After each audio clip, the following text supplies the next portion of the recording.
नमस्कार, शंखनाद में आपका स्वागत है। मैं हूं राजीव ढोंडियाल। शो की शुरुआत इस वक्त की बड़ी खबर के साथ करते हैं। बाराबंकी में एबीवीपी के छात्रों के साथ मारपीट के मामले के बाद श्री राम स्वरूप मेमोरियल विश्वविद्यालय पर अब बुलडोजर एक्शन हुआ है। बुलडोजर एक्शन, 3 बुलडोजर की मदद से यूनिवर्सिटी में बने हुए अवैध निर्माण को ध्वस्त किया गया है। एबीवीपी ने 48 घंटों का समय दिया था कि बगैर मान्यता प्राप्त बच्चों को यहां पर पढ़ाया जाए और इसी मांग और अवैध जमीन के निर्माण के मामले में प्रशासन की ओर से एक्शन लिया गया, कार्रवाई की गई है। आज कई अधिकारियों के द्वारा जमीन कब्जे की शिकायत पर यूनिवर्सिटी परिसर की नाप भी ली गई। ये बताया जा रहा है कि श्री राम स्वरूप मेमोरियल यूनिवर्सिटी ने 17 सालों से सरकारी जमीन पर कब्जा करके रखा। ग्राम प्रधान की ओर से लगातार इसकी शिकायत भी हो रही थी और अब एक्शन देखने को मिला है। बुलडोजर से अवैध निर्माण को कुछ इस तरह से ध्वस्त किया गया है।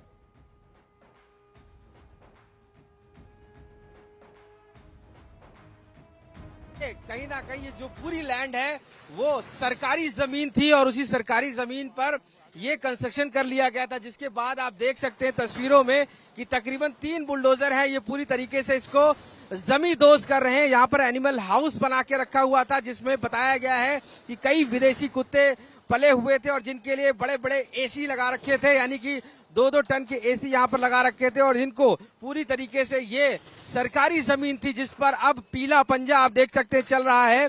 और ये पीला पंजा जो कार्रवाई कर रहा है वो उसी इलीगल लैंड पर कर रहा है जहां पर पिछले बताया गया था लगातार एबीवीपी की मांग थी और 48 घंटे का अल्टीमेटम भी दिया था और ये कहा था कि साफ तौर से ये जो एसआरएमयू यूनिवर्सिटी है वो इलीगल तरीके से कंस्ट्रक्शन की गई है और उसी को लेकर ये अब बुलडोजर की कार्रवाई जो आप सीधा तस्वीरों में देख सकते हैं कि किस कदर ये बुलडोजर यहाँ पर चलाया जा रहा है। बड़ी बड़ी जो जेसीबीज हैं वो पहुंची हुई हैं और यहाँ पर पहुंचने के बाद जिस तरीके से ये टीन शेड पड़ा हुआ है, आप देखिए कि इस पूरे टीन शेड में एसी कवर था, उसको लेकर अब ये पूरी तरीके से बुलडोजर सामने चल रहा है। जो तस्वीरें आप देख रहे हैं ये एसआरएमयू यूनिवर्सिटी पे जहां पर एबीवीपी ने 48 घंटे का समय दिया था, उसके बाद से ही ये अब लगातार जो कार्रवाई है वो की जा रही, जिसमें एडमिनिस्ट्रेशन मौजूद है, यहाँ का जो प्रशासन है वो मौजूद है। और इस दौरान इस पूरे जो एसआरएमयू की लैंड है उस पर सुबह से ही आज जो प्रशासन था वो लगातार यहाँ पर जांच कर रहा था, पता कर रहा था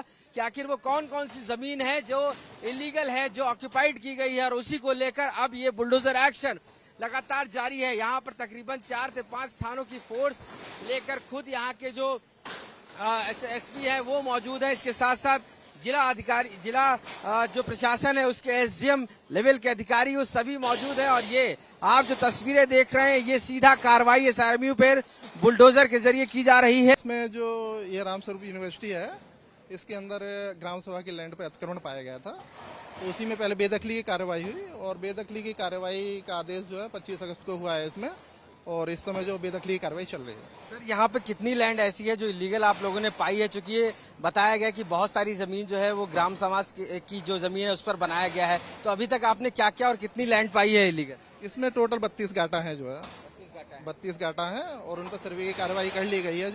जो भी अतिक्रमण पाया जाएगा वो अतिक्रमण मुक्त किया जाएगा जमीन को। इसी से जुड़ी हुई एक और बड़ी खबर आपको देते हैं। श्री राम स्वरूप यूनिवर्सिटी लाठीचार्ज मामले में पुलिस ने कार्रवाई की है। पुलिस ने उदय राज तिवारी और रोहित कुमार सिंह को मामले में गिरफ्तार किया है। दोनों पर झड़प करवाने और माहौल बिगाड़ने का आरोप है। पुलिस का कहना है कि दोनों न तो एबीवीपी के सदस्य थे और न ही किसी भी छात्र के अभिभावक हैं। एबीवीपी ने भी अपनी शिकायत में रोहित का नाम लिया, यूनिवर्सिटी के इशारे पर अराजकता फैलाने का आरोप लगाया और इससे पहले 4 पुलिसकर्मी सस्पेंड हो चुके हैं। अब और नाम भी जांच के दायरे में है। वीडियो सीसीटीवी फुटेज से अवांछनीय तत्वों की पहचान की जा रही है और इस मामले में दर्ज एफआईआर के आधार पर गिरफ्तार आरोपियों को जेल भेजा गया है। पुलिस की कई टीमें दबिश दे रही हैं, कुछ संदिग्ध अभी रडार पर हैं। एक और बड़ी खबर इस समय मिल रही है गुजरात के पावागढ़ से। ये बड़ी खबर जहां पर मालवाहक रोपवे टूट गया है, 6 लोगों की मौत की खबर मिल रही है। पावागढ़ में प्रसिद्ध शक्तिपीठ में यह दर्दनाक हादसा हुआ है। गुजरात के पावागढ़ से यह बड़ी खबर, दर्दनाक हादसा हुआ है। रोपवे टूट गया है, 6 लोगों की मौत हुई है। रोपवे की रस्सी टूटी और यह हादसा हुआ। ऐसी शुरुआती जानकारियां हैं 6 लोगों की मौत की पुष्टि हो गई है, जिसमें 2 लिफ्टमैन बताए जा रहे हैं, 2 मजदूर बताए जा रहे हैं और 2 अन्य लोग भी इसमें शामिल हैं। घटना की सूचना मिलते ही स्थानीय पुलिस, दमकल विभाग की टीम मौके पर पहुंची है। अफरा तफरी का माहौल वहां पर देखने को मिला। ये रोपवे टूटा कैसे, ये बहुत बड़ा सवाल है और ये सामान्य घटना नहीं है। रोपवे का टूट जाना बहुत गंभीर और बहुत बड़ी घटना है। 6 लोगों की जान भी चली गई है। 2 लिफ्टमैन, 2 मजदूर और 2 अन्य लोग भी इसमें बताए जा रहे हैं।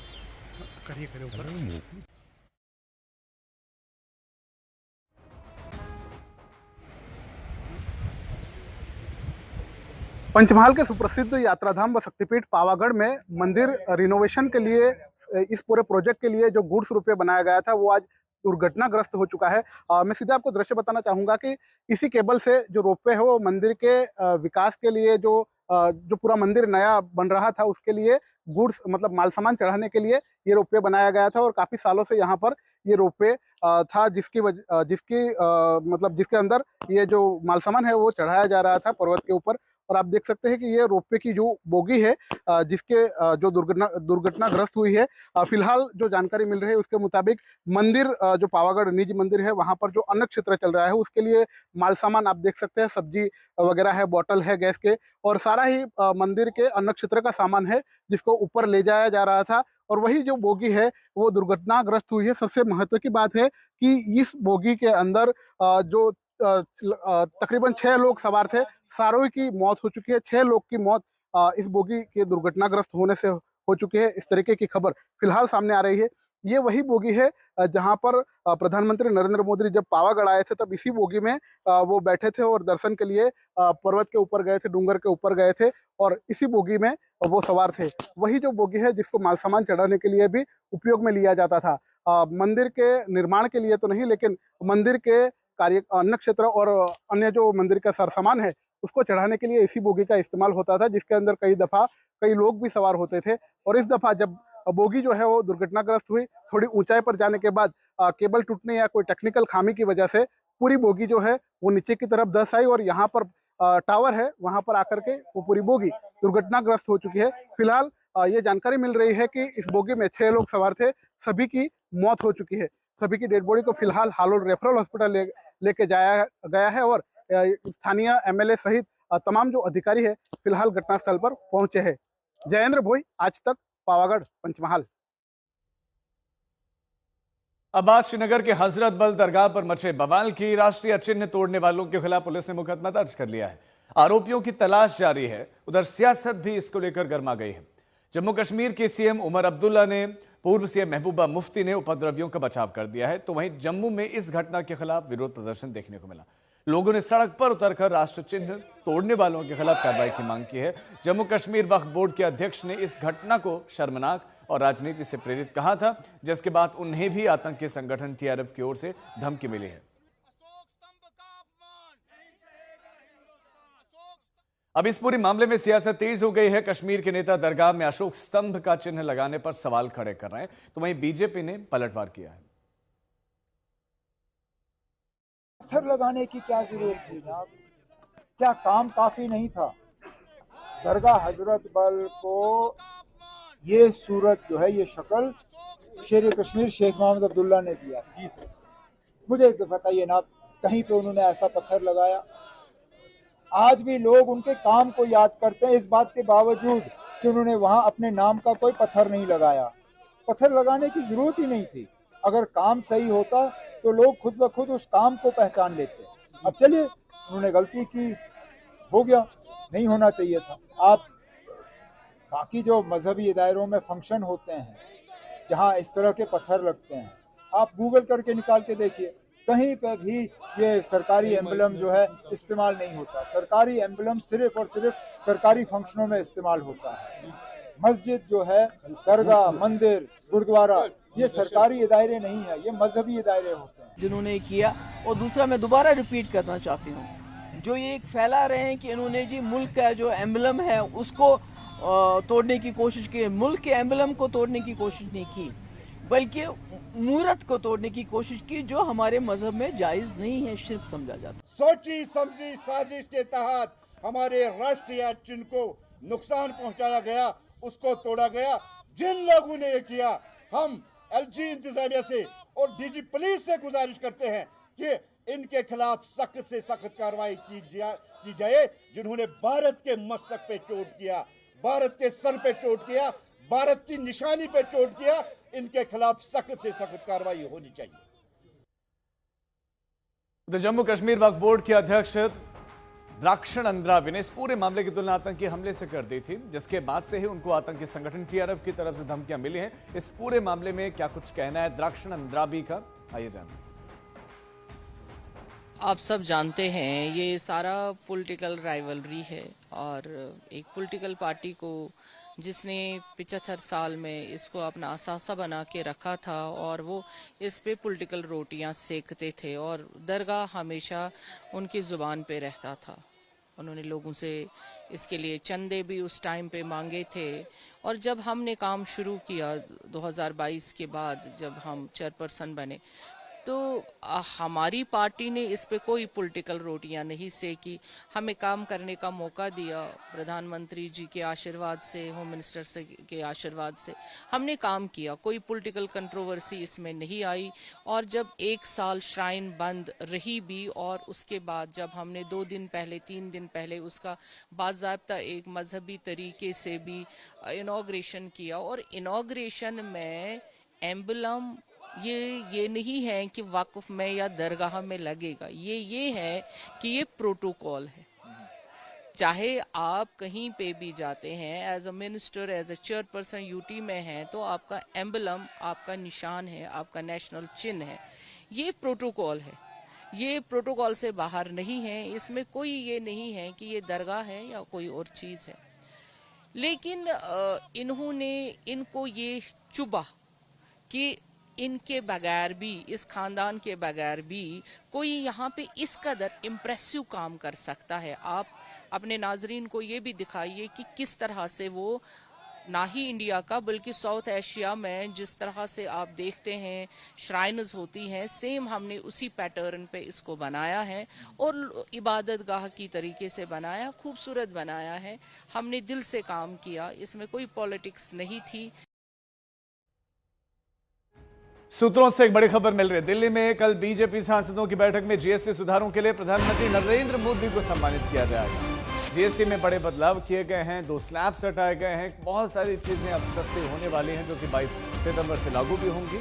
और उससे जुड़ी हुई एक बड़ी खबर है, बीजेपी सांसदों का ये प्लान है। बीजेपी सांसदों की एक बैठक में प्रधानमंत्री नरेंद्र मोदी सम्मानित होंगे। जीएसटी स्लैब में कटौती पर पीएम का सम्मान होगा। जीएसटी काउंसिल की बैठक हुई, जो प्रस्ताव दिए गए थे, जो सुझाव दिए गए थे, उन पर अमल में लाए गए और जीएसटी स्लैब में बदलाव किया गया। आम जनता को एक बहुत बड़ी राहत के तौर पर इसे देखा जा रहा है। विपक्ष इस पर अपना क्रेडिट ले रहा है कि हम यही बात सालों से कह रहे थे और अब बीजेपी सांसद सम्मानित करेंगे। अब बात करते हैं बिहार की, जहां पर सीटों को लेकर माथापच्ची का दौर जारी है और इस बीच में एनडीए में एक बार फिर मांझी और चिराग पासवान के बीच में तकरार खत्म होने का नाम नहीं ले रही। सीट शेयरिंग की खींचतान के बीच में एक बार फिर मांझी ने चिराग पर निशाना साधा। उनका चरित्र और चाल 2020 से आप लोग देख रहे हैं। जीतन राम मांझी के इस बयान में तंज भी है और चुनावी इतिहास का दर्द भी। एनडीए में सीट बंटवारे की बात उठी तो उन्होंने 2020 विधानसभा चुनाव की याद दिलाकर चिराग पासवान पर निशाना साधा। उनकी बात मैं नहीं कह सकता हूं। उनका चरित्र और चाल 2020 से आप लोग देख रहे हैं, इसलिए उनके बारे में मैं नहीं कहता हूं। बिहार के चुनावी इतिहास में साल 2020 कोई साधारण साल नहीं था। उसी साल चिराग ने एनडीए को झटका दिया था और अकेले चुनाव लड़कर तालमेल बिगाड़ दिया था। यानी मांझी के बयान में छिपा था पुराना हिसाब, पुरानी चुभन, लेकिन मांझी ने तुरंत सुर भी बदल दिया। अभी एनडीए की जरूरत है भारत में और बिहार में। वैसी परिस्थिति में एनडीए कमजोर नहीं हो। हर एनडीए के जो अंग है उसको चाहिए कि मदद करें। अच्छा, देखिए, कार्यकर्ताओं का मनोबल बढ़ाने के लिए कभी कभी कुछ बातें बोल देनी पड़ती है। वाह मांझी जी वाह, आपने तो अपने बयान को 2 in 1 बना दिया। एक तरफ चिराग पर तीर चलाया और दूसरी तरफ एनडीए को ढाल बना लिया। ये है बिहार की सियासत का असली रंग, जहां गुस्सा कूटनीति है और मुस्कान रणनीति। मांझी के बयान को काट छांट कर आरजेडी ने अपने हिसाब से परिभाषित किया। जिस हिस्से पर एनडीए को घेरने की जरूरत थी उसे लिया और बाकी पर प्रतिक्रिया देने से भी गुरेज नहीं किया। देखिए, चुनाव से पूर्व ही एनडीए में सिर्फ फुटबॉल शुरू हो गया है। आदरणीय जीतन बाबू मांझी जी और केंद्रीय मंत्री माननीय श्री चिराग पासवान जी में ठन गई है। अब श्री उपेंद्र कुशवाहा जी भी कल सभा करके रैली करके आंख दिखा रहे हैं। इन लोगों को कोई तवज्जो वहाँ मिल नहीं रहा है। बीजेपी जेडीयू मिलकर सत्ता की मलाई खा रही है और ज़्यादा सीट लेगी, सस्ते में निपटाना चाहती है इन छोटे दलों को। तो इन लोगों की नाराज़गी है, आपस में ही भिड़े हुए हैं सीट को लेकर। सीट बंटवारे से पहले ही ये लोग बीजेपी जेडीयू का साथ छोड़कर निकल जाएंगे। एनडीए की डूबती नैया पर कोई सवारी नहीं करेगा। आरजेडी भले ही एनडीए के बीच दंगल देख रही है, लेकिन चिराग की पार्टी का साफ कहना है कि उनके नेता ने जो कमिटमेंट किया है उसे पूरा करके ही दम लेंगे। जो कोई भी हो, हमारे नेता और केंद्रीय मंत्री चिराग पासवान जी को अच्छे से जानता है। वो इस बात को समझता है कि बिहार में जो समाज हाशिए पे है, विशेष करके दलित वर्ग का असली हितैषी चिराग पासवान जी हैं। वो इस बात को भी समझता है कि चिराग पासवान की पहली जो प्राथमिकता है वो बिहार को आगे बढ़ाने के लिए। तो एक बार चिराग पासवान जी ने जो कमिटमेंट कर दिया है बिहार फर्स्ट, बिहारी फर्स्ट को लेके और एनडीए को फिर से सरकार में लाने के लिए, वो उससे टस से मस नहीं होते हैं। मांझी के बयान को उत्तर पूर्वी दिल्ली से बीजेपी सांसद ने इसे परिवार का मसला बताया। दिल्ली के सांसद मनोज तिवारी का घर बिहार के कैमूर जिले में है। वो हमारे एनडीए के बहुत प्रमुख पिलर हैं, लेकिन वो एक पार्टी है, तो उनकी बात हमारे एनडीए संगठन में कोई दादागिरी नहीं है। सबको अपनी अपनी बात कहने का अधिकार है, लेकिन सब एकजुट है, इसमें कोई दो। परिवार में तनी मनी खटर पटर होत रहेला, यही तो लोकतंत्र है। अपनी बात कहनी भी है और साथ में यात्रा करनी भी। 2020 के विधानसभा चुनाव में एलजेपी एनडीए का हिस्सा नहीं थी, लेकिन इस बार चिराग पासवान बीजेपी के साथ मिलकर नीतीश को फिर से सीएम बनाने की कस्में खा रहे हैं। हालांकि बीच बीच में अपने बयानों से जेडीयू की धड़कनें जरूर बढ़ा देते हैं और एनडीए के सामने संकट पैदा कर देते हैं। पिछले बिहार विधानसभा चुनाव में बीजेपी 110 सीटों पर चुनाव लड़ी और 74 पर जीत हासिल हुई। वहीं जेडीयू 115 सीटों पर चुनाव लड़ी, लेकिन सिर्फ 43 सीट ही जीत सकी। वहीं एलजेपी जो एनडीए का हिस्सा नहीं थी, उसने 135 सीटों पर उम्मीदवार को तो उतार दिया, लेकिन एक सीट पर जीत का स्वाद मिल सका।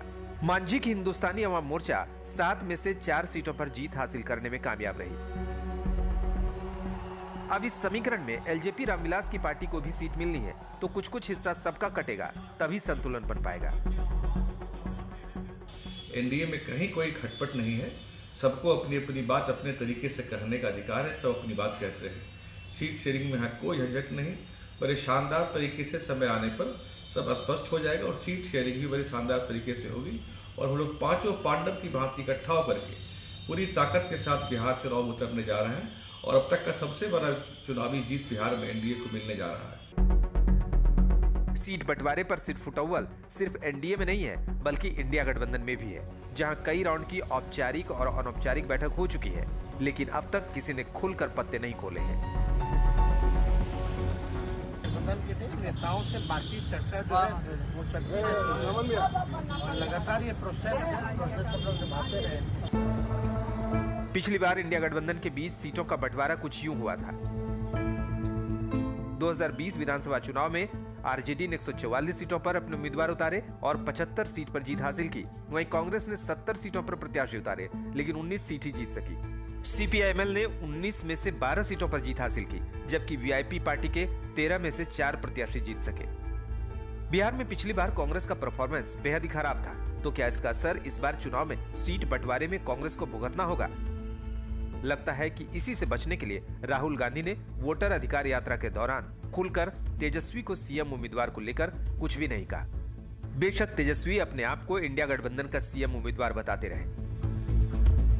बिहार की राजनीति में सीटें महज अंकगणित नहीं, बल्कि यही तय करती हैं कि कौन बनेगा सत्ता का सिकंदर और कौन रह जाएगा सियासत का तमाशबीन। एनडीए और इंडिया गठबंधन में सीटों की रस्साकसी के इस खेल की अभी शुरुआत है। गंगा और कोसी नदी में सियासत का पानी अभी और बहना बाकी है। आज तक ब्यूरो।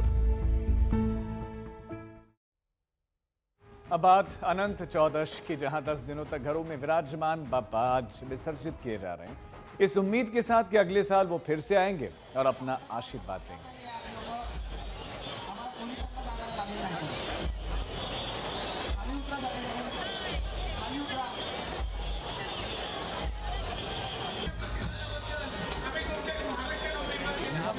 हजारों की तादाद में जो भीड़ है वो देखने के लिए मिल रही है। हर एक बप्पा की मूर्ति की अपनी ही अलग शान है, एक भक्ति है।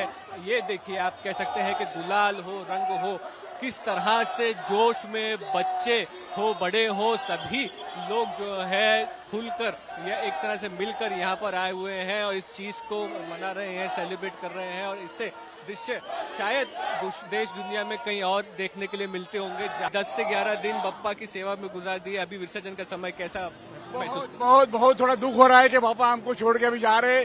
अगले साल तक हम लोग इंतजार करेंगे वापस उनका। आनंद भी है कि अगले साल आएंगे, उस चीज के लिए हम आतुरता से उनका वेट करेंगे।